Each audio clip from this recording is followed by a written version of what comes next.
최근 미국은 방탄조끼를 6.8mm 소총을 개발 중이었다고 하는데요. 하지만 이 소식을 들은 한국이 미국이 이거 만든다는데 우리도 만들어 볼까? 하더니 미국보다 먼저 개발해버렸습니다. 미국 매사추세츠 공과대학교, 수많은 학생들과 일본의 타카시 나카무라라는 학생 사이에 묘한 긴장감이 흐르고 있는 강의장, 과연 무슨 일이 벌어지고 있던 걸까요? 안녕하세요. 저는 미국 매사추세츠 공과대학교, MIT 공대에서 항공우주공학을 공부하고 있는 22살 사라 윌리엄스라고 합니다. 저는 어렸을 때부터 군사기술에 관심이 많았는데 그 중에서도 첨단 무기 시스템에 큰 매력을 느꼈어요. 그래서 항공우주공학을 배우게 된 것이죠. 저는 이번 학기에 동아시아 현대 군사 시스템 비교 분석이라는 강의를 들었는데요. 이번 여름방학을 맞아 특별한 세미나가 열렸습니다. 아주 특별한 강사님을 모실 예정이다라는 말을 듣기는 했지만 별 기대는 하지 않았는데 강사의 프로필이 올라오자마자 저는 입을 틀어막고 내적인 함성을 질렀습니다. 이번 특별 세미나의 주제는 바로 한국 방위산업의 혁신과 글로벌 경쟁력이었어요. 게다가 강사는 마이클 브라운 박사님이셨죠. 제 담당 교수님은 전직 미 해군 정보장교 출신으로 동아시아 군사 전략 전문가로도 활동하고 계십니다. 그래서 이쪽 분야의 다양한 사람들과 긴밀한 관계이실 거라고 예상은 했어요. 하지만 대외 활동은 절대 안 한다는 그 마이클 박사님을 모시고 올 정도라고는 상상조차 못했습니다. 문을 열고 마이클 브라운 박사님이 들어오시는데 우레와 같은 함성과 박수가 쏟아져 나왔어요. 미국 국방연구원에서 수석연구원으로 활동한 인물을 만나는 건 아무리 MIT 공대를 다니는 학생이더라도 쉬운 일이 아니거든요. 무엇보다 저희가 배우는 내용의 교재 중 하나는 마이클 브라운 박사님이 집필하신 서적이었습니다.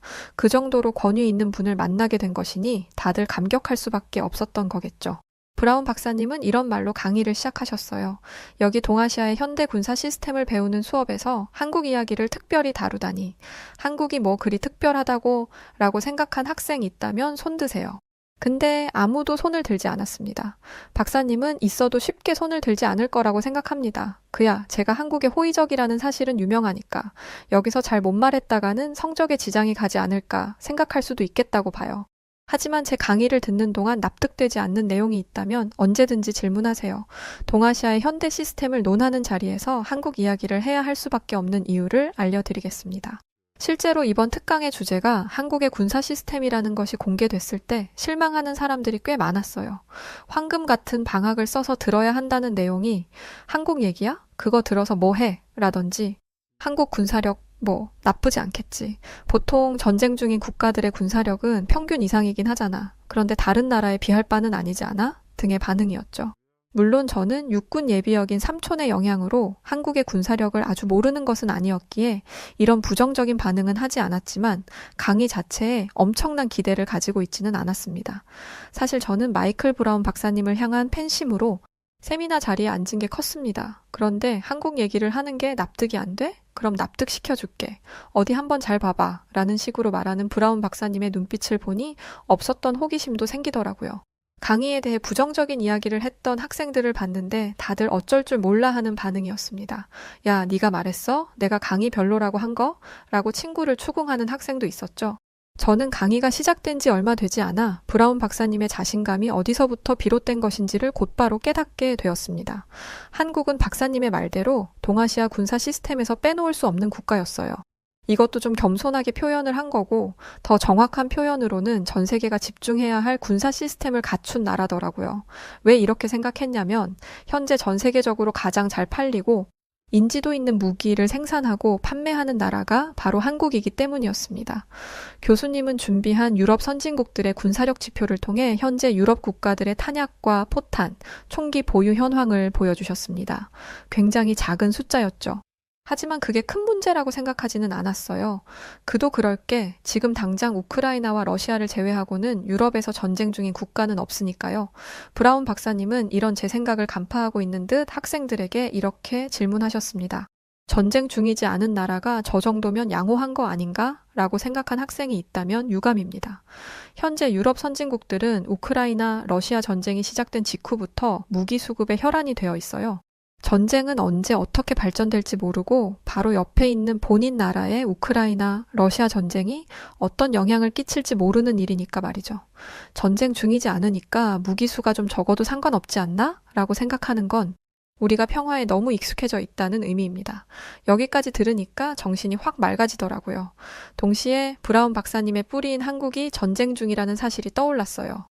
미국인인 저는 은연중에 감히 미국에 대적할 나라는 없다라고 생각하며 평화에 안주하고 있었고, 다른 국가 학생들은 요즘 같은 시대의 전쟁은 무슨 전쟁이야 라고 생각하며 안보의 경각심을 잃어버린 상태인데, 한국은 아니더라고요. 한국은 지금도 전쟁을 치르고 있는 국가로서 언제 어디서든 시작될 수 있는 공격에 대비하기 위한 대비책을 구축하고 있는 나라였습니다. 그리고 그 결과 한국은 나라 전체가 활발한 군사부문을 가진 거대한 산업발전소가 되었습니다. 즉, 한 나라 안에서 무기를 설계하고 재료를 수급하고 생산해낼 능력이 있다는 것이죠. 그러면서 현재 유럽의 상황을 들려주셨어요. 다국적 군사연합 나토, 다들 잘 알고 계실 겁니다. 우크라이나 러시아의 전쟁이 길어지면서 가장 초조해하는 건 이 나토군이에요. 말이 다목적군이지 실제로 전쟁이 터지면 얼마 지나지 않아 총탄이 바닥날 거고, 나토군이 무너지면 유럽 전체가 가라앉는 것과 다름없습니다. 이런 심각한 상황에 나토가 손을 내민 곳이 바로 한국입니다. 교수님은 나토 중에서도 폴란드에 집중할 필요가 있다면서 영상 하나를 보여주셨는데요. 그건 바로 폴란드 수도 바르샤바 유제프 피우스트스키 광장에서 열렸던 국군의 날 기념 대규모 군사 퍼레이드 영상이었습니다. 폴란드 정부가 공개한 바에 따르면 이날 폴란드군은 병력 2,500명과 전차, 자주포, 미사일 발사대, 방공 시스템 220여 대의 군용 차량을 동원했는데요. 그 중에서 폴란드가 주력 무기라고 내놓은 무기 중 3가지가 한국산 무기였습니다. 그 중에서 가장 먼저 등장한 것은 다연장 로켓 호마르 K였는데요. 이게 바로 한국에서 온 무기라고 하자 폴란드에서 온 학생이 손을 들며 반박했습니다. 교수님, 호마르 K가 올해 첫 등장한 뒤로 찾아봐서 잘 알고 있습니다. 저건 폴란드의 무기입니다. 왜 저걸 한국산이라고 소개하시는지 이해가 안 되네요. 다소 날카로운 질문이었지만 브라운 박사님은 아무렇지 않아 하셨어요. 학생, 호마르 K가 폴란드에 최적화된 무기인 것은 사실입니다. 하지만 호마르 K를 만든 건 한국의 방산업체이며 한국의 방산업체가 폴란드 정부의 요구사항에 맞게 개조된 것뿐이에요. 호마르 K는 한국 방산의 대표 주자인 천무의 폴란드 버전일 뿐입니다. 놀라웠죠. 심지어 이 호마르 K는 미국에서 많은 고속 기동 포병 로켓 시스템인 하이마스보다 앞서 소개되었고 다른 그 어떤 무기보다 엄청난 호응을 불러일으켰더라고요. 솔직히 저는 미국이 모든 분야에서 최고라고 생각했습니다. 주인공은 늦게 나오는 법이라고 미국의 하이마스가 호마르 K보다 더 나으니 뒤에 있는 거라고 생각했는데 폴란드는 가장 좋은 걸 제일 먼저 보여주는 문화가 있다는 걸 그때 처음 알았습니다. 이날 퍼레이드 이후 폴란드의 디펜스 24는 이번 퍼레이드는 한국 방산 전시장이라고 말해도 과언이 아니다 라는 제목의 전어를 공개했습니다. 그 정도로 한국에서 수입한 무기의 수가 방대했다는 것이죠. 여기서 우리가 주목해야 할 점은 유럽이나 미국에서 생산된 무기에 의존해왔던 폴란드가 왜 한국 무기를 수입하기 시작했냐는 것입니다. MIT 공대생이라면 전 세계에서 내노라 하는 천재들이라고 해도 무방합니다. 그런데 이렇게 뛰어난 두뇌를 가지고 있는 학생들이 모여도 브라운 박사님의 질문에 대답을 못하겠더라고요. 브라운 박사님은 폴란드가 러시아의 최전선에 가까이 있어 신속한 군사적 대응이 중요한 국가인데 현재 나토는 신속한 방어책을 제공할 만한 여력이 없는 상황입니다. 무기를 만드는데 한 세월이 걸리는 게 당연하죠. 그런데 한국은 전 세계에서 가장 빠른 속도로 무기를 만들어서 납품하는 나라입니다. 그런데 막 만든다고 품질이 안 좋냐? 그것도 아닙니다. 호마르 K를 보면서 알 수 있듯이 한국이 생산한 무기들은 엄청난 파괴력을 가지고 있고 시스템적인 문제가 생길 일도 없죠. 라고 말씀하시고는 하루빨리 무장해야 하는 국가들 입장에서 한국의 무기 제작 속도는 신의 영역 수준입니다. 전차 1000대, 천무 288대, 공격용 전투기 48대, 자주포 672문을 계약한 지 1년 반도 안 되어 이와 같은 퍼레이드를 완성시켰으니 이렇게 주장하는 게 과장은 아니겠죠? 라고 말씀하셨어요. 브라운 박사님의 주장은 다소 과장되어 보일 수도 있었음에도 그 말에 반박하는 학생은 단 한 명도 없었습니다. 저희가 국제 정세를 읽는 눈은 아직 부족해도 기술적인 부분에는 전 세계 그 누구와 견주어도 밀리지 않을 정도잖아요. 전쟁 무기처럼 첨단 기술이 집약적으로 들어가 있는 건 없습니다. 그리고 첨단 기술을 다룬다는 건 쉬운 일이 아니죠. 숫자 하나만 틀려도 잘 굴러가던 바퀴가 한순간에 멈춰버릴 수도 있고 날개가 가동되지 않을 수도 있는 거예요. 그런데 이런 걸 아무 오류도 없이 빠른 속도로 만들어낸다? 저는 제가 몰랐던 한국의 기술력을 듣고는 온몸에 소름이 돋는 것을 느꼈어요. 게다가 브라운 박사님의 마지막 말을 듣고는 과학자로서의 경외감마저 갖게 되었습니다. 이런 말씀을 하셨어요. 한국은 한때 동아시아에서 가장 못 사는 나라였고 강대국에 의해 나라가 찢어질 정도로 약한 나라였습니다. 그리고 오랜 시간 동안 일본 제국주의에 의해 점령당한 상처가 아물기도 전에 전쟁이 나서 온 나라가 황폐해졌었죠. 하지만 그런 한국이 이젠 세계 군사력 5위를 차지하고 있고 한국을 총칼로 지배했던 일본은 7위에 머물고 있습니다. 엄청난 발전이죠. 저는 국적은 미국이지만 한국인의 피가 흐르는 사람으로서 이 점을 매우 존경스럽게 생각합니다. 이토록 빠른 기술 발전은 전 세계적으로, 아니 전 우주적으로 봤을 때도 다신 없을 기록이죠. 솔직히 너무 편파적으로 얘기하는 거 아냐? 라고 생각할 수도 있는 부분이었어요. 하지만 브라운 박사님이 준비해 오신 자료들을 보고 나니 이 말에 동의할 수밖에 없더군요. 워낙 전문적인 내용이라 재미가 없으실 듯해서 자세히 적지는 않았지만 브라운 박사님은 한국이 제작한 무기의 파괴력과 무기에 들어간 기술을 하나하나 뜯어서 설명해 주셨었어요. 그 기술의 가치를 알아보는 저희 입장에선 이런 기술을 완성시킨 한국인들이 마치 외계인처럼 느껴질 정도였습니다. 저는 그 자리에 있던 모든 학생들이 저와 같은 경외심을 가졌을 거라고 생각했어요. 그런데 아니더라고요. 아주 날카로운 목소리로 손을 든 건 일본에서 온 타카시 나카무라라는 유학생이었습니다. MIT 학생은 아니었어요. 저희는 다른 학교 학생들의 청강이 꽤 자유로운 편인데 다른 학교에서 국제안보 전공을 하는 학생이더라고요. 타카시는 한국보다 일본의 군사력이 약하다는 부분에서 굉장한 불쾌감을 느낀 것 같았습니다. 더 이상은 역겨워서 못 들어주겠네요. 지금 강사님은 한국인의 입장에서 편파적인 정보를 일방적으로 전달하고 계십니다. 브라운 박사님은 타카시의 영어 발음을 듣고는 일본인이신가요? 라고 물으셨고 일본인이라고 대답하자 알만하다 라는 듯한 표정을 지으시더라고요. 이 모습을 보고 혹시 일본인에게 이런 공격을 여러 번 받으셨나? 라는 생각이 들더라고요. 타카시는 브라운 박사님으로부터 발언권을 얻지도 않았는데 자기가 하고 싶었던 말들을 쏟아내기 시작했습니다. 군사력 얘기를 하셨는데 군사력 지표는 눈에 보이는 것들을 기본으로 합니다. 교수님도 알다시피 군인 수, 총탄이나 전차의 개수, 국방비처럼 1차원적인 것들을 이야기하죠. 핵이나 외부에 공개할 수 없는 군사기밀들은 전부 비밀로 한단 말입니다. 이런 점에서 한국의 군사력이 일본보다 높다는 것은 인정할 수 없는 부분입니다. 솔직히 말해서 한국이 국제적으로 로비를 했다는 의심도 듭니다. 그렇지 않고서야 설명이 안 돼요. 그리고 지금 이렇게 한국을 찬양하는 브라운 교수님도 의심스럽습니다. 정말 한국에게 돈 한 푼 안 받았다고 하실 수 있는 건가요? 군사력 지표가 모든 군사력을 두고 평가한 건 아니라는 얘기를 들으니 타카시의 말에도 어느 정도 신빙성이 있다 생각하고 듣고 있었어요. 그런데 한국이 로비를 했다는 말을 들으니 그 신빙성이 확 떨어지더라고요.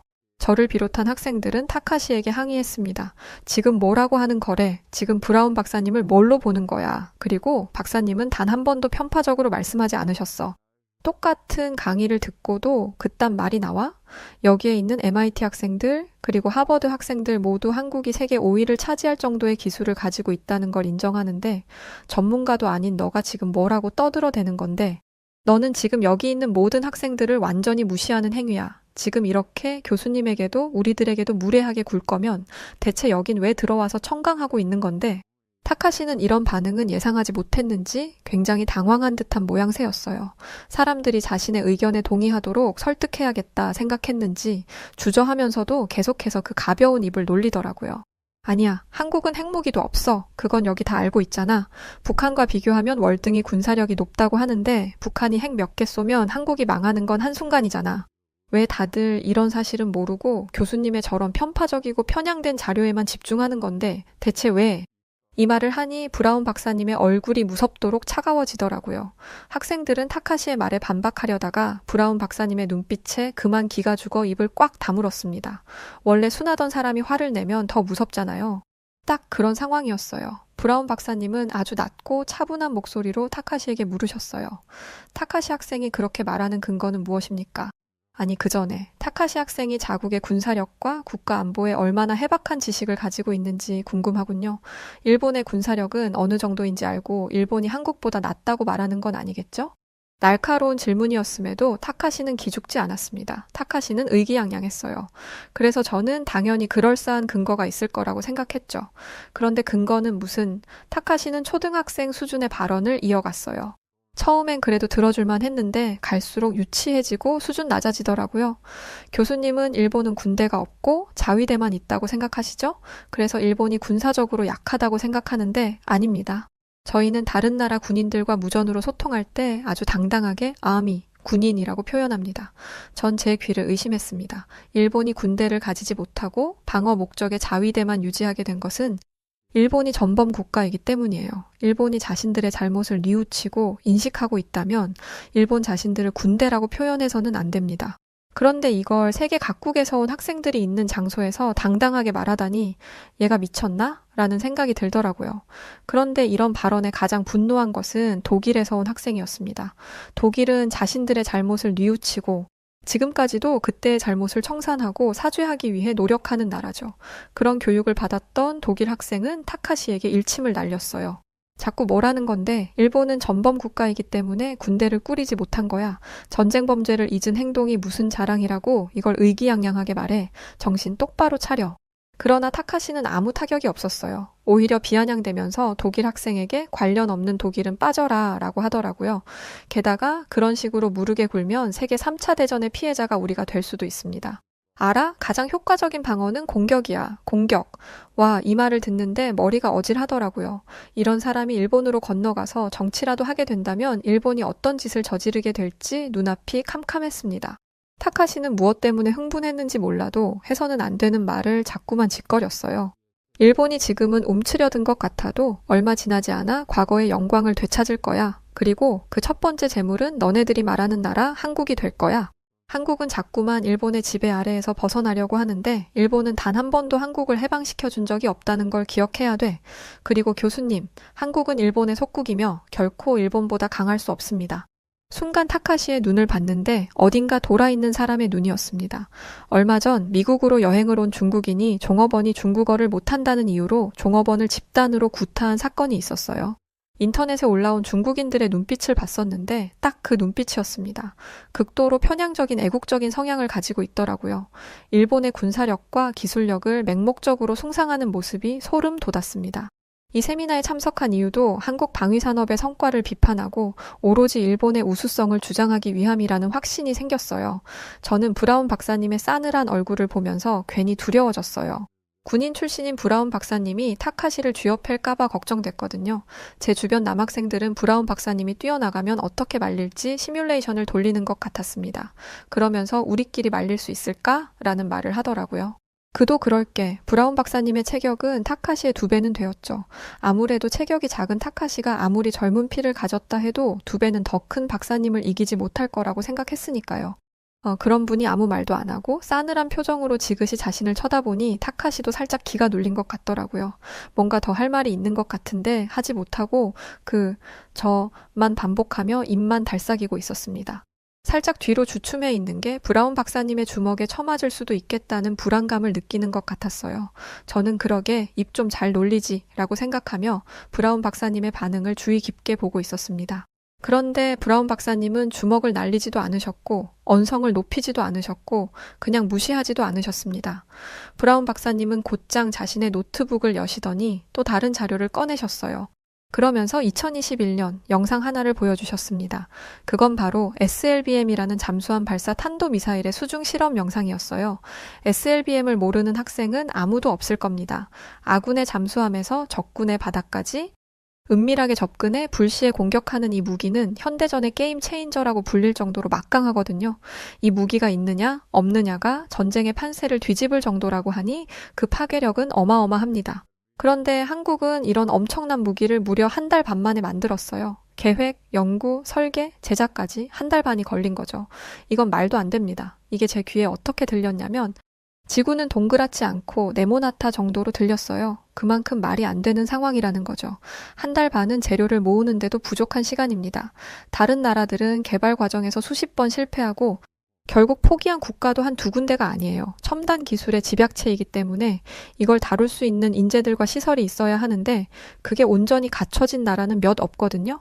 다른 나라는 수년이 걸려도 만들지 못하는 것을 1달 반 만에? 이게 말이 된다고 생각하세요?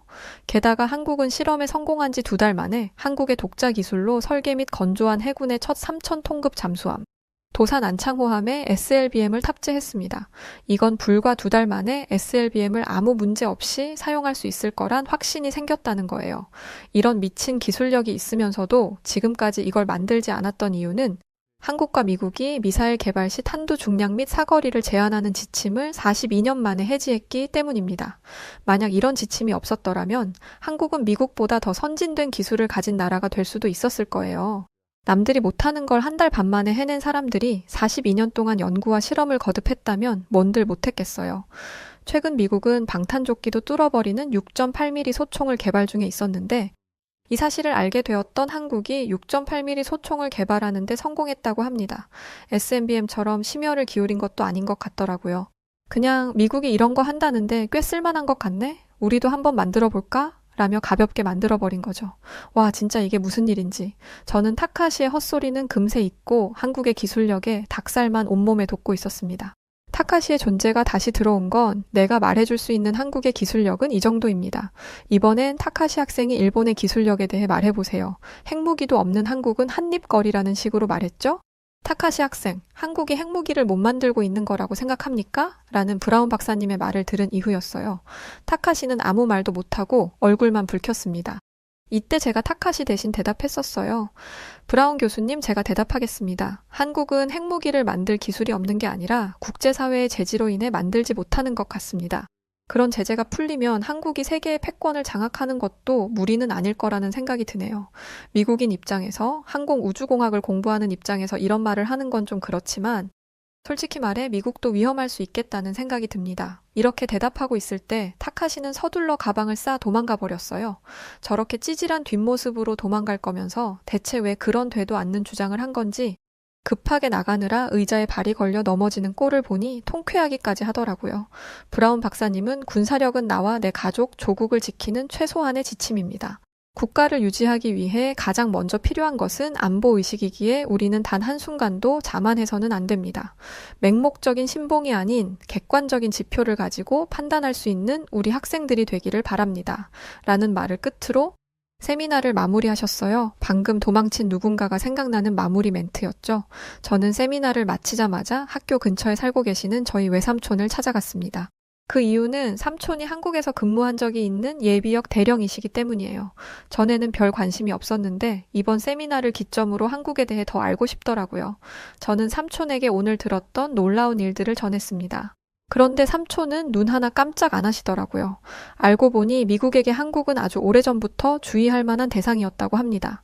특히 최근 들어 한국을 견제해야 한다는 목소리가 점점 커지고 있는 상황이더라고요. 실제로 미국 전역에 한국의 바람이 온 동네 구석구석을 장악하다시피 하고 있는 게 사실이긴 했어요. 국제적 위상을 넘어 문화 콘텐츠, 영화, 케이팝, 코리아 푸드, 패션, 뷰티 등등 한국이 미국 천지에 널려 있으니까요. 삼촌은 예비역이시지만 여전히 미국의 고위군 관계자들과 긴밀한 관계를 이어나가고 있고 국방부 산하 국방안보협력국의 자문위원으로 계셨던 분이십니다. 이런 분에게 한국은 경계할 만한 대상이다 라는 말을 들으니 등골이 다 서늘해지더라고요. 한국인과 다름없는 브라운 박사님의 입으로 듣는 것과는 차원이 다른 무게가 느껴졌죠. 왜 한국이 경계할 만한 대상이라고 생각하신 거예요? 그런 근거가 있나요? 외삼촌은 너도 참 과학자라서 그런지 근거와 증명을 좋아하는구나. 이번에 한국이 국산 초음속 전투기를 개발하는 데 성공했어. 이게 얼마나 대단한 일인지는 나보다 네가 더 잘할 거라고 생각되는데 어떠니? 하지만 이 부분에 있어서는 그다지 드라마틱한 반응이 나오지는 않았어요. 이미 한국이 어느 정도로 대단한 기술력을 가지고 있는지는 브라운 박사님을 통해서 알게 되었으니까요. 솔직히 더 놀랄 건 없다고 생각했죠. 그런데 한국은 제 생각보다 더 엄청난 나라였습니다. 한국은 첫 시험 비행 후 6개월 만에 초음속 비행에 성공했어. 이게 무슨 의미인지 알지? 음속을 뚫을 정도의 속도를 이겨낼 정도의 기체라는 걸 확인했다는 거란다. 그리고 2달 뒤엔 그 어렵다는 야간 비행에 성공했고 1달 뒤에는 미사일 발사까지 성공했지. 이렇게 빠른 속도로 초음속 전투기를 만들어낸 건 한국이 처음이고 앞으로도 한국 같은 나라는 없을 거야.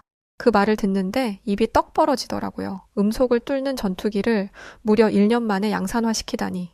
최근 뉴스를 통해 북한이 나무 비행기를 타고 다닌다는 걸 본 적이 있어요. 아까 타카시의 말이 생각나더라고요.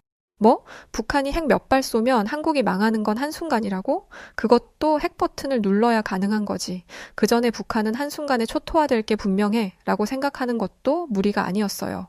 그런데 놀랄만한 일은 이게 전부가 아니었습니다. 삼촌은 이게 진짜가 아니라고 말씀하셨어요. 이건 또 무슨 소리인지 정신이 아득해지더라고요. 삼촌은 초음속 전투기 비행 영상을 보여주시며 말씀하셨어요. 이 전투기를 보면 뒤에 따라다니는 전투기들이 보이지? 네, 보여요. 이건 무인 전투기란다. 네? 저는 화들짝 놀라 소리를 질렀습니다. 무인 전투기라고? 그러니까 전투기 한 대를 날려보내면 엄청난 살상력을 가진 전투기 여러 대가 따라간다는 거잖아요. 그것도 사람이 조종하는 게 아니니 좀 더 위험한 지역을 과감하게 공격할 수 있을 겁니다. 저는 미국이 한국을 견제하고 있다는 말을 인정할 수밖에 없었어요. 미국은 천조나 되는 예산을 국방비로 사용하는데 그런 미국이 아무리 노력해도 못 만드는 걸 한국이 척척 해내는 거잖아요. 만약 미국이 한국에게 건 규제를 다 풀어버린다면 솔직히 말해 죄송하지만 미국 입장에서는 득이 될 게 하나도 없을 것 같습니다. 솔직히 한국이 미국과 동맹국가이기 때문에 감사해야 하는 건 이젠 미국이 아니라 한국인 것 같아요. 이건 삼촌도 같은 생각이셨습니다. 한국을 약소국이라고 생각하는 애들이 있다면 정신 똑바로 차리라고 해라. 한국은 동맹국이면서도 견제해야 할 대상이야. 한국이 북한과 통일되는 순간 세계를 쥐고 흔드는 건 미국이 아니라 한국이 될 수도 있다는 연구 결과도 있단다. 특별 세미나가 있었던 이날은 감정이 롤러코스터를 탄 것 마냥 널뛰었던 것 같아요. 그리고 세상을 바라보는 시각이 달라졌죠. 항상 미국이 세상의 중심이고 미국은 변하지 않는 세계의 패권 국가인데 그게 아닐 수도 있겠다는 생각을 처음으로 하게 되었거든요. 이날을 기점으로 저는 한국에 대해 더욱 면밀히 연구하기 시작했습니다. 알아보니 한국은 무기와 관련된 것뿐만 아니라 첨단 기술을 가장 많이, 잘, 활발하게 사용하고 수출하는 나라더라고요. 이것도 일본과 관련해서 할 말이 많은데 다음에 기회가 된다면 제가 연구한 것들을 토대로 다시 사연을 적어보도록 하겠습니다. 그럼 안녕히 계세요. 안녕하세요. 저는 프랑스에 살고 있는 에밀리 브리엔이라고 해요. 저는 백인이자 유럽의 중심인 프랑스에 사는 것에 대해 큰 자부심을 가지고 있어요. 유럽은 세계를 선도하는 곳이고 그 중에서도 프랑스는 문화, 예술, 그리고 패션의 중심지잖아요. 그를 증명하듯 파리에서는 매년 세계 4대 패션쇼가 열리고 우리 프랑스가 만들어내는 명품들은 전 세계인들이 없어서 못 살 정도로 인기가 많죠. 게다가 프랑스는 EU를 이끄는 리더이기도 하고 우리 프랑스어는 세계에서 가장 아름다운 언어로 인정받고 있잖아요. 이 모든 것이 우리 프랑스가 얼마나 대단하고 멋진 나라인지 보여주는 증거라고 생각해요. 저는 제가 이곳에서 태어나고 자랐다는 사실이 정말 자랑스럽답니다. 그래서 저는 이번에 파리에서 올림픽이 열리게 된 것도 너무나 당연한 일이라고 생각했어요. 프랑스는 세계 최강국 중 하나이고 파리는 그 중심에 있는 도시니까요. 저는 이번 올림픽이 세계에 우리의 위대함을 보여줄 수 있는 절호의 기회라고 생각했죠. 그런데 정작 뚜껑을 열어보니 생각했던 것만큼 준비가 완벽하지 않아서 조금 당황스러웠어요. 경기 운영에서 문제가 생겼음은 물론 선수들이 더위에 지쳐가는 모습을 보면서 저는 우리가 놓친 부분이 많다는 걸 느꼈답니다. 그 와중에 한국이 우리의 구세주로 나섰다는 사실이 저에게는 큰 충격이었어요. 한국은 이번 올림픽에서 정말 놀라운 모습을 보여줬어요. 삼성전자가 갤럭시 휴대폰을 선수들에게 지원해서 금메달을 딴 선수들이 그 자리에서 셀피를 찍어 실시간으로 가족이나 팬들과 기쁨을 나누는 모습은 정말 너무 멋졌죠. 또 선수들이 더운 날씨에 지쳐가고 있을 때 한국은 누구보다 발빠르게 대처해서 자국 선수들을 보호하는 모습을 보면서 한국이라는 나라에 대해 다시 생각하게 되었어요. 그리고 또 한 가지 놀라웠던 건 파리 올림픽에 참가한 한국 선수들이나 이번에 파리에 놀러 온 한국인들이 정말 다들 너무 예뻤다는 거예요. 사실 저는 전 세계에서 프랑스 사람이 제일 세련되고 아름답다고 생각했는데 한국 사람들도 정말 멋지고 예뻐서 놀랐어요. 그들이 보여주는 매력과 스타일은 정말 인상적이었죠. 왜 여태까지 한국이라는 나라에 관심을 가지지 않았을까 싶을 정도로 한국은 정말 대단한 나라인 것 같아요. 그들의 문화, 기술, 그리고 외모까지 정말 모든 것이 놀라웠어요. 그래서 요즘 저는 한국에 대해 많은 관심을 가지게 되었답니다. 무엇보다도 한국 사람들의 예쁜 피부와 아름다운 얼굴이 자꾸만 눈앞에 아른거렸어요. 올림픽에서 한국 선수들을 볼 때마다 그들의 깨끗한 피부와 나이보다 훨씬 어려 보이는 얼굴이 정말 인상적이었거든요. 그들의 피부는 마치 도자기처럼 맑고 매끄러워서 저도 모르게 계속 생각하게 되었어요. 도대체 그 비결이 뭘까? 어떻게 하면 그렇게 아름다운 피부를 가질 수 있지? 궁금증은 점점 커져만 갔고 저는 한국 사람들이 대체 어떻게 그토록 건강하고 빛나는 피부를 유지할 수 있는지 알고 싶어 미칠 지경이었어요. 그런데 제 주변에는 한국인이 없었죠. 그런데 한국과 아주 근접한 나라였던 중국인 친구는 있었거든요. 그래서 저는 중국인 친구에게 묻고자 했었고 이 일로 인해 저는 정말 끔찍한 경험들을 해야만 했답니다. 이 중국인 친구 때문에 저는 병원에서 진료까지 받아야 하는 상황이 있었는데 저희 부모님이 저를 데려갔던 병원이 바로 프랑스에서 한국인 분들이 운영하던 병원이었어요. 한국인 분들이 운영하는 병원은 지금 프랑스 전역에 있는 어떤 병원보다 진료가 빨랐고 한국인 의사분들도 엄청나게 친절하셨었거든요. 한국 때문에 사실 프랑스는 지금 난리입니다. 파리올림픽이 폐막한 지도 제법 지났는데 아직도 한국인들이 남기고 간 한국의 향기 때문에 한국을 그리워하는 사람들이 엄청 많아요. 그리고 파리올림픽에서 보여줬던 한국의 영향력은 정말 프랑스에서 엄청난 이슈였는데 올림픽이 폐막한 이후에도 한국 문화가 너무 강하게 자리 잡아서 한국 음식점과 한국 제품들을 파는 가게들이 엄청나게 대박치고 있는 상황입니다. 또 한국을 직접 가겠다고 여행을 준비하는 주변 사람들도 엄청나게 많아요. 그러니 한국이 얼마나 올림픽 때 영향력이 컸는지를 지금 상황이 대변하고 있는 거죠. 당시에 저는 그래서 그 중국인 친구를 만나러 갔었습니다. 그때 이야기를 잠시 회상해보면 참 어이가 없기도 한데요. 중국인 친구였던 메이린을 만나 저는 이렇게 물어봤었어요. 그게 사건의 발단이었죠. 제가 한국인들의 아름다움과 깨끗한 피부의 비결에 대해 알고 있냐고 물어보자 메이리는 깊은 한숨을 쉬더니 이렇게 말하는 게 아니겠어요? 에밀리, 놀라지 말고 들어. 사실 넌 속고 있는 거야. 한국은 외모에 엄청나게 집착하는 나라지만 기술력은 형편없어. 그래서 한국은 중국산 화장품과 뷰티 디바이스를 베껴서 짝퉁을 만들고 있어. 한국의 많은 브랜드들이 중국 제품들을 아주 조금만 변형한 다음에 마치 자기들이 만든 것처럼 시장에 내놓고 있어. 그런데 그 원조는 대부분 중국에서 온 거야. 저는 메이린의 이야기에 충격을 받았어요. 하지만 그녀의 말이 선뜻 믿기지는 않았죠. 한국의 화장품과 뷰티 제품들은 현재 전 세계적으로 인기를 끌고 있었는데 사실 그것들이 모두 중국산 제품을 베껴서 만든 것이라는 주장은 납득하기가 어려웠거든요. 제가 자신의 말을 믿지 않는 것 같자 메이리는 자신만만한 목소리로 이렇게 말하더군요. 내일 내가 내 말이 맞다는 증거를 보여줄게. 그걸 보면 내가 한 말이 사실인지 아닌지 확인할 수 있을 거야. 아니 요즘 이런 중국인들 왜 이렇게 많은 건가요? 사연 읽다 보면 진짜 이건 해도 너무하다는 생각이 들 정도네요. 계속 이어가겠습니다. 저는 긴가민가 하는 마음으로 메이린의 제안을 받아들이기로 했고 다음날 오기만을 기다렸답니다. 모든 의문은 그때 다 풀릴 테니까요. 그때 제가 메이린과 대화를 나누는 것을 본 한 친구가 다가오더니 이렇게 경고했어요. 에밀리, 메이린이랑 방금 한국 관련 얘기한 거지? 그런데 제 말을 너무 믿지는 마. 그러면서 최근 중국인들이 한국인 행세를 하는 일이 많다는 이야기를 해주더군요. 이 친구의 아빠는 경찰이었는데 요즘 중국인들이 한국 여권을 위조하다가 잡히는 일이 많다고 들었다며 걱정스러운 목소리로 제게 말했죠. 친구의 말을 들은 뒤 저는 한층 더 복잡한 기분이 되었답니다. 그리고 대망의 다음 날이 되었죠. 메이리는 자신만만한 얼굴로 저를 찾아왔어요. 그러더니 가방에서 화장품 몇 개를 꺼내놓더군요. 메이리는 그것들이 한국에서 판매하고 있는 유명한 화장품들이라고 했어요. 그런데 그 화장품의 뒷면에 확인한 순간 저는 깜짝 놀라지 않을 수 없었습니다. 거기에는 너무나 분명하게 Made in China라는 글자가 적혀 있었거든요. 그 글자를 보는 순간 저는 심장이 철렁 내려앉는 것 같았어요. 정말로 메이린이 한 말이 사실일 줄은 상상도 못했거든요. 당황한 저를 보며 메이린은 이렇게 말했어요. 봐봐. 내 말이 맞지?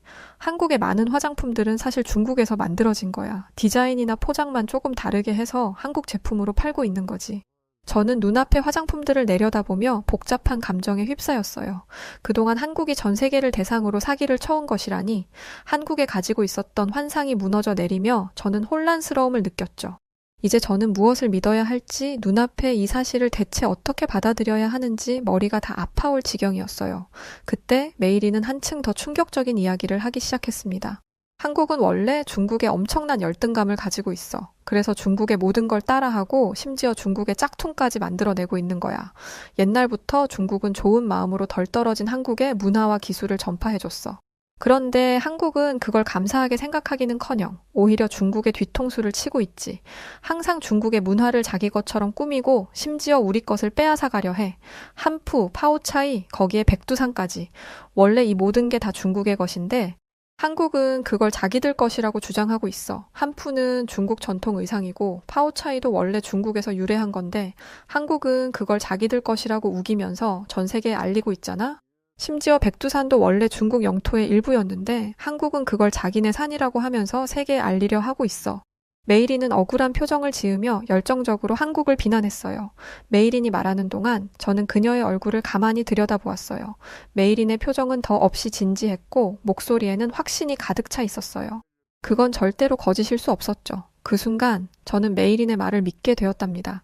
이렇게까지 강하게 주장하는 걸 보면 어쩌면 그동안 제가 몰랐던 한국과 중국 사이의 이야기가 정말 있었을지도 모른다는 생각이 들었거든요.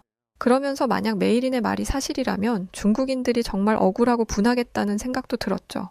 아니, 그걸 왜 믿냐고요. 한국 제품에 메이드 인 차이나라고 붙어 있는 걸 보고 그걸 중국에서 만든 걸 한국인들이 자기네 제품이라고 하는 거라는 이 이해할 수 없는 상황을 대체 왜 믿어요? 와, 진짜 답답하네요. 계속할게요.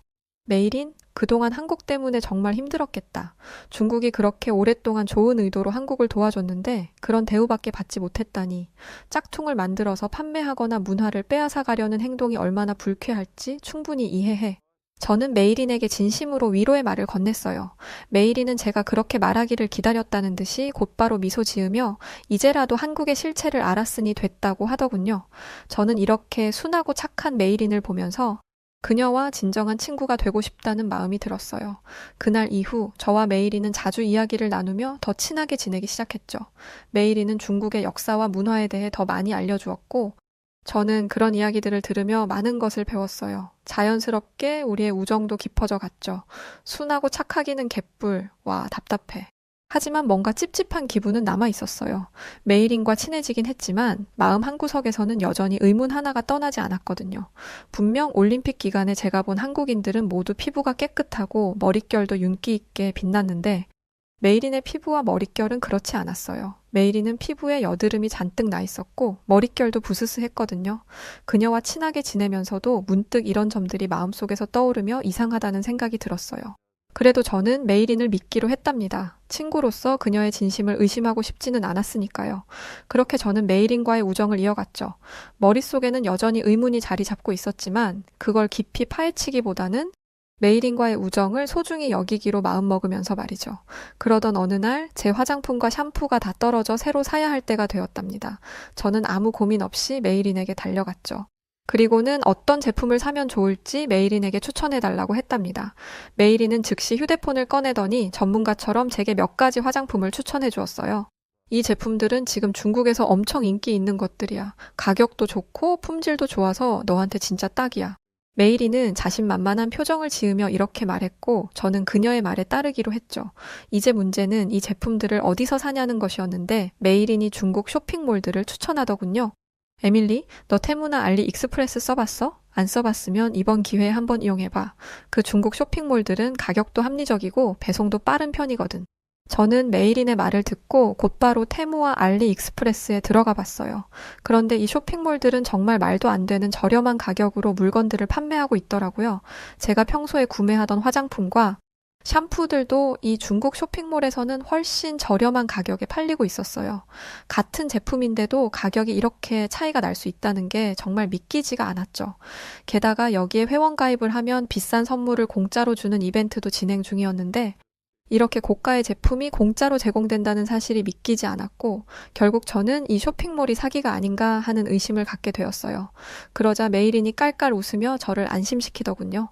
에밀리, 중국은 대국이잖아. 중국인들은 손님들에게 후하게 대접하면서 보람을 느낀다고. 게다가 이 쇼핑몰들은 전 세계적으로도 유명하니까 걱정 말고 주문해. 메이린이 그렇게 확신에 차서 말하니 그제서야 저는 안심이 되었어요.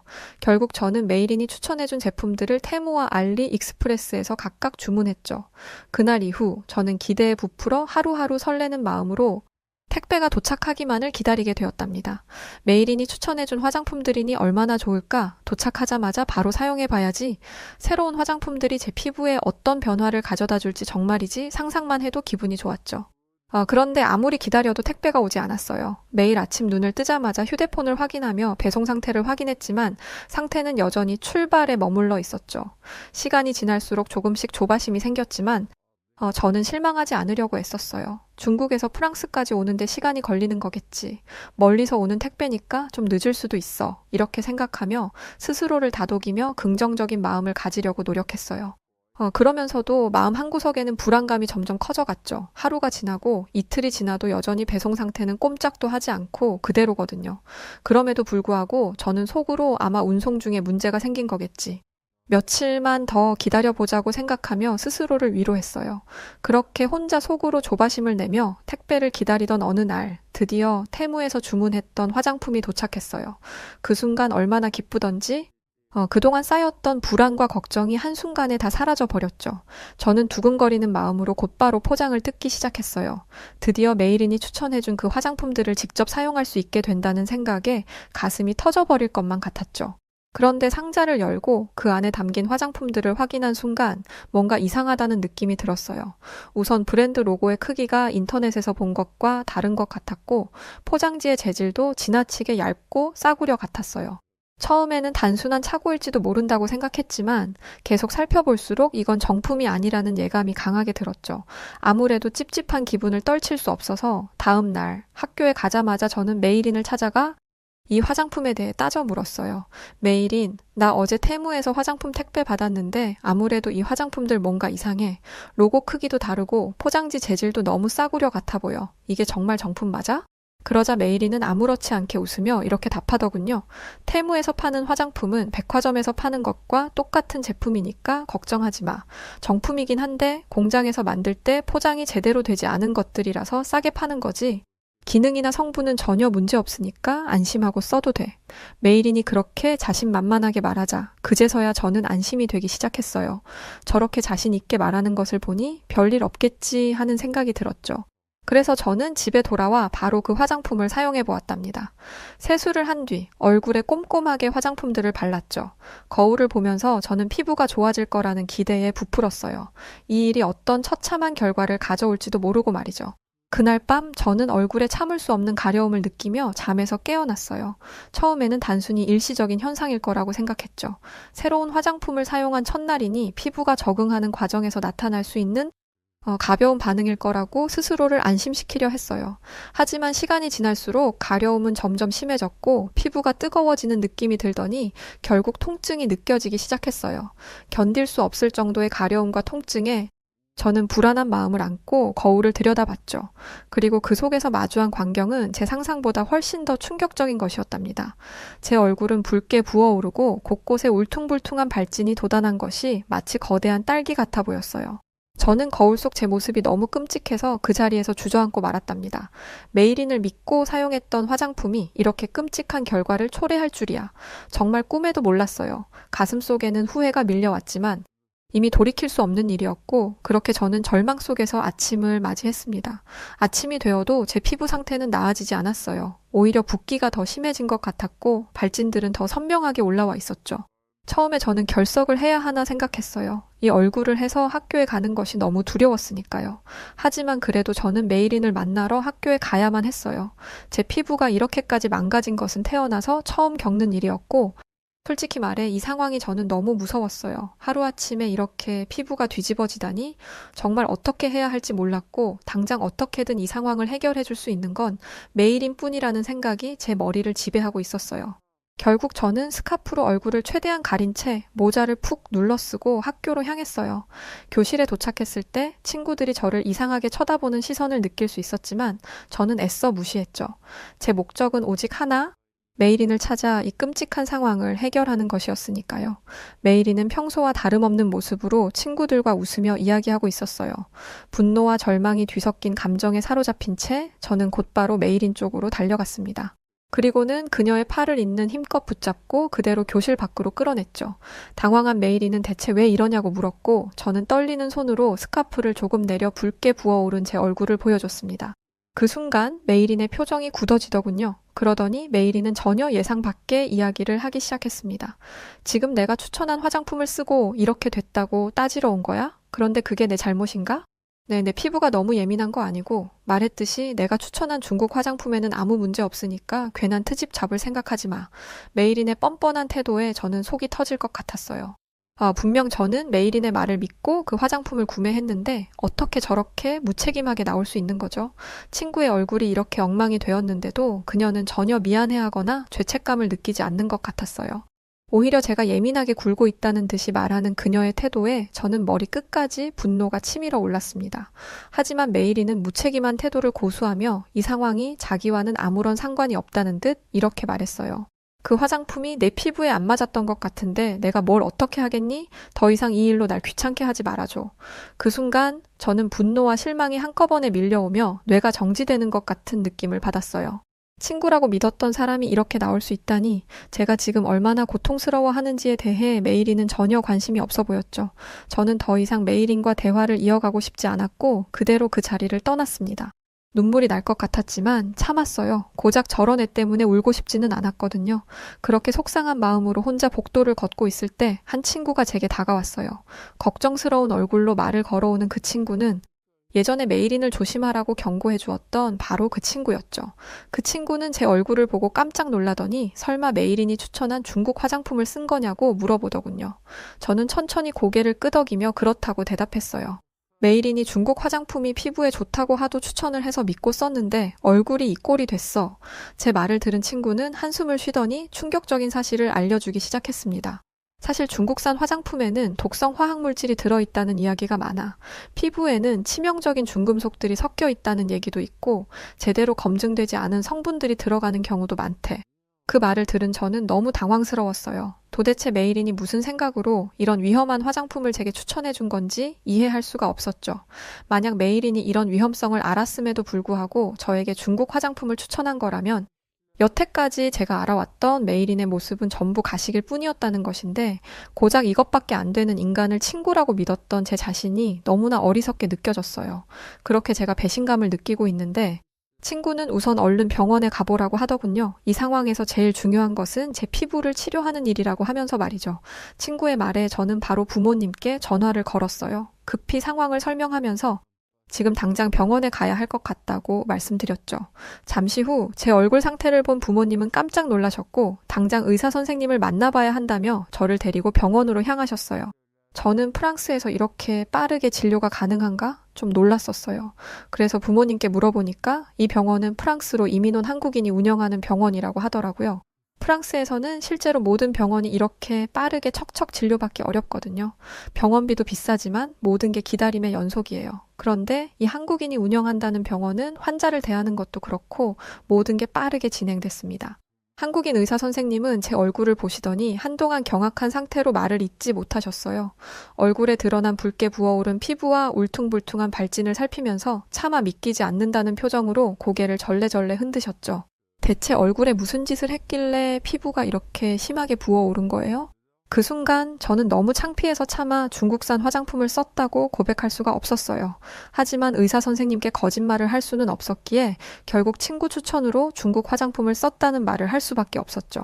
그러자 한국인 의사 선생님은 심각한 표정을 지으시더니 깊게 한숨을 쉬셨어요.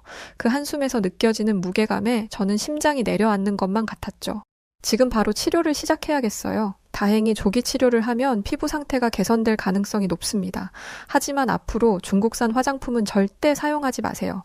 그렇게 저는 요즘 한국인들이 운영하는 병원을 다니며 피부를 회복시키기 위한 치료를 시작했어요. 하지만 워낙 상태가 심각해서 치료를 받으면서도 과연 제 얼굴이 100% 원래대로 돌아올 수 있을지는 장담할 수 없는 상황이에요. 매일 아침 거울을 보며 붉고 민감해진 피부를 마주할 때마다 마음이 무겁고 우울해집니다. 그나마 다행인 것은 중국 화장품 사용을 멈추니까 피부가 이 이상 악화되지는 않는다는 점이에요. 그리고 제가 다녔던 병원은 한국인 의사분들의 실력이 얼마나 좋았던지 하루가 다르게 제 얼굴을 조금씩 개선되었고 한국인 의사분들이 제 피부에 맞는 한국산 화장품을 주셔서 그걸 이용하고 있는데 왜 한국의 뷰티가 세계적으로 최고라고 인정받고 있는지 알 수 있겠더라고요. 실제로 우리 프랑스에서도 한국에 여행 가면 무조건 들르는 곳이 화장품 매장일 정도니까요. 제가 재미있는 것 하나 알려드릴까요? 알리익스프레스에서 제가 주문했던 샴푸 있잖아요. 아직도 도착하지 않았답니다. 요즘은 오히려 그 샴푸가 영원히 도착하지 않는 것이 낫겠다는 생각도 든답니다. 그 샴푸 안에 또 무슨 위험한 성분이 들어있을지 누가 아나요? 그래서 저는 이대로 그 샴푸가 중국에 쭉 머무르기를 바라고 있어요. 그것이 제 피부와 정신 건강을 지키는 일일 테니까요. 그리고 한국인 의사분께서 알려주셔서 알게 된 건데 한국 제품에 메이드 인 차이나라고 적혀 있는 건 제조사가 중국이라 그렇지만 실제로 중국에 있는 공장들은 한국인들이 운영하는 기업이라더군요. 보통 중국에 있는 한국 기업들은 거의 고위층 임원들, 팀장급 사람들은 한국인들이고 공장에서 물건을 만드는 직원들이 중국인들이래요. 인건비가 싸서 한국인들이 중국인들을 고용해서 만든다더라고요. 하지만 그 반대로 중국인들이 한국인들을 고용해서 뭔가를 하는 건 거의 없다고 해요. 한국인들은 기술력이나 일센스가 매우 좋기도 하고 무엇보다 한국인들의 인건비가 높아서 중국은 한국인들을 못 부린다더군요. 오히려 한국인들이 값싼 중국의 인건비로 중국인들을 고용한다고 하니까요. 벌써 이것만 봐도 한국이 중국보다 훨씬 더 앞서 있는 국가라는 걸 증명하는 게 아닐까요? 그리고 메이리는 요즘 뻔뻔한 얼굴로 자신의 중국 친구들과 놀고 있답니다. 제 사건이 있은 뒤로 백인 친구들이 아무도 상대해주지 않으니 자기들끼리 몰려다니는 것이긴 한데 그래도 얼굴에 철판을 두르기라도 한 것인지 아무 일도 없었다는 듯이 당당하게 다니는 것이 꼴불견이기는 해요. 그런 모습을 볼 때마다 가슴이 답답하고 화가 나기도 하고요. 어떻게 사람이 저렇게 무책임하고 뻔뻔할 수 있을까 생각하면 할수록 같은 인간이 맞긴 한 것인가 싶고 정말 이해가 되지 않아요. 그런데 한편으로는 이 모든 일이 어쩌면 제 잘못이라는 생각도 들었어요. 메일인이 근거도 없이 한국 욕을 할 때 저는 제대로 확인해 보지도 않고 그것을 맹목적으로 믿어버렸으니까요.